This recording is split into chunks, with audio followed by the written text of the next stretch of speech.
2020 certamente foi o ano que eu fiquei mais em casa na vida. Por causa da quarentena, eu não tinha mais aulas da faculdade, atividades na igreja, saídas com os amigos e acabei ficando com muito tempo livre. Muito tempo mesmo. Meu Deus, que tédio! Foi aí que eu enxerguei uma ótima oportunidade de começar um projeto novo que com certeza eu não teria tempo de fazer se a vida tivesse em seu ritmo normal. Eu fiz um jogo.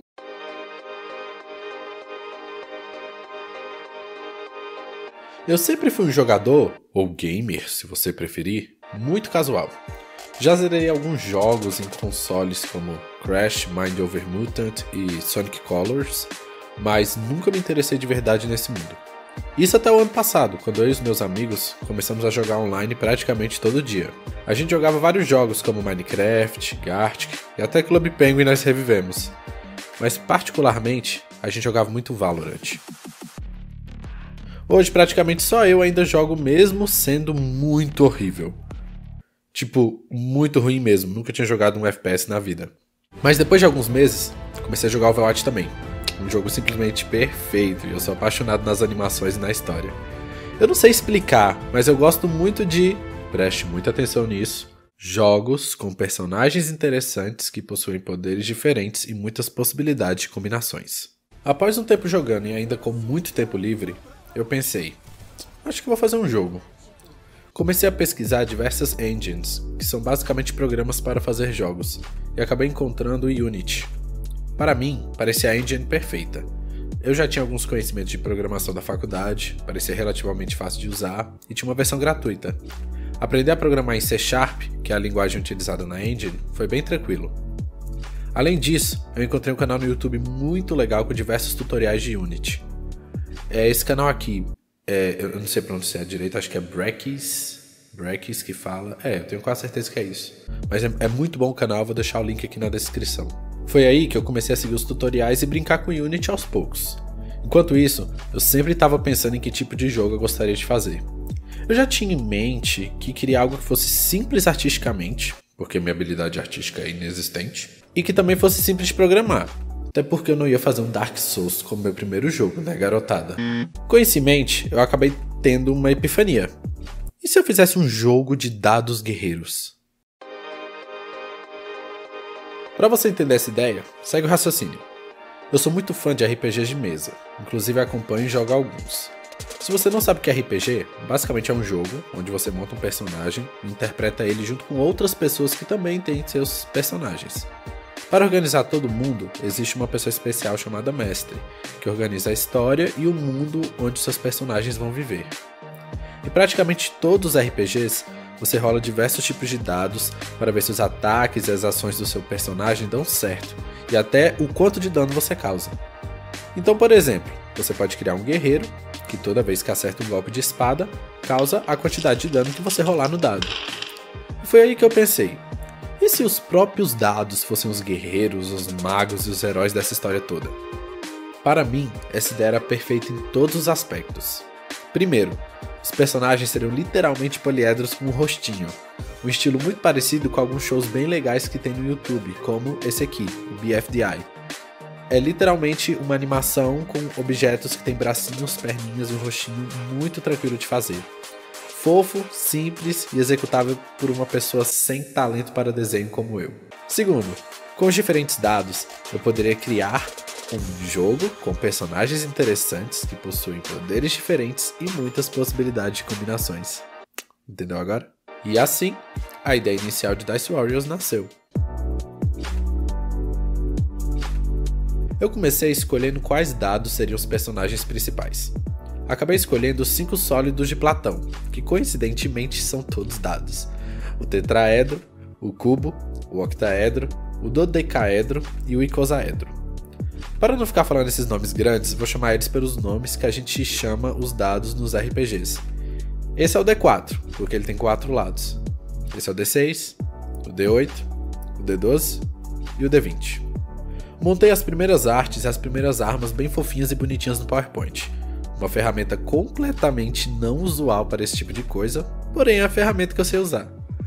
Com o tempo fui expandindo e montando as outras formas, poses e imagens que eu poderia usar conforme fosse desenvolvendo. Como eu gosto de colocar o conceito principal do jogo em todo lugar, já fiz algumas decisões bem legais de início.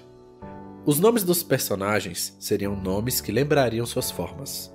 O tetraedro, por exemplo, é a Tessa. O cubo é o Caleb. E assim sucessivamente, até todos estarem com seus nomes escolhidos. Outra coisa que eu queria é que cada ataque dos personagens desse uma quantidade de dano que correspondesse à sua forma. A Octavia, por exemplo, é um octaedro, ou um D8. Todos os seus ataques causam um D8 de dano.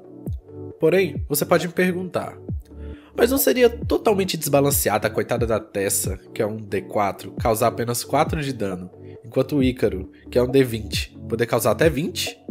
E eu digo, sim.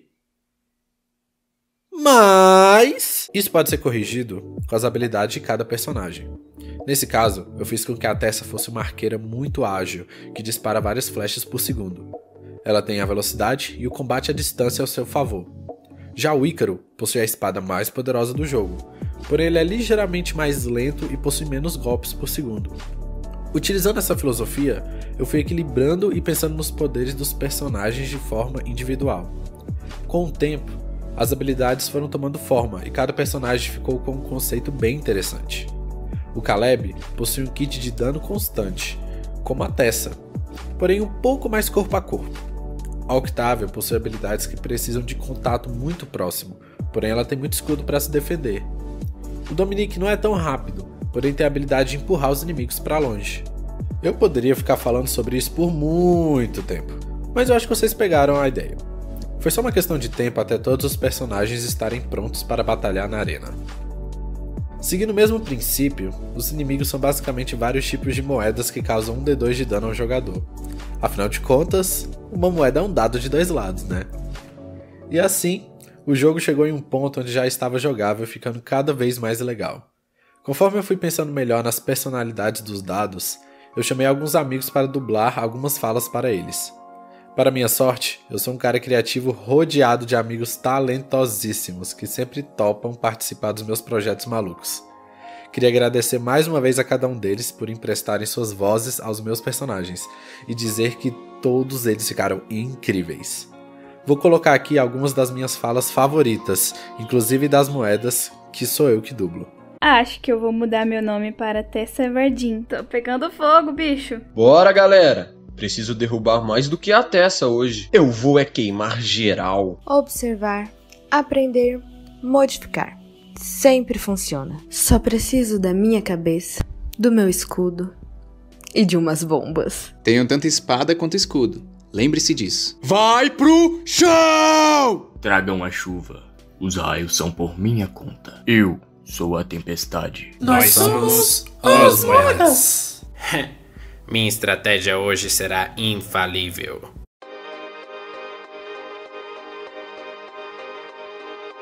Eu ainda tenho planos de expandir muitas coisas no jogo, como talvez adicionar um modo multiplayer online, adicionar mais personagens, fazer um modo história, enfim, as ideias são inúmeras.